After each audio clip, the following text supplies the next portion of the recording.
We want Dubai to be number one. That's the vision. Back then, it seemed like a desert dream.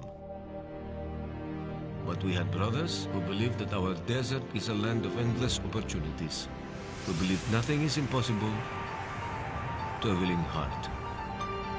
The Filipinos.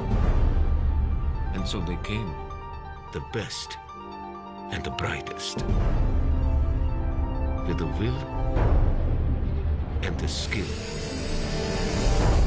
to build the biggest and the tallest.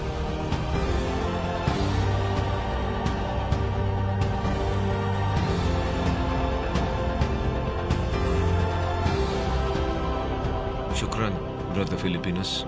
Your hearts and your minds help give life to our Dubai dreams. I am Chris. I am the Philippines.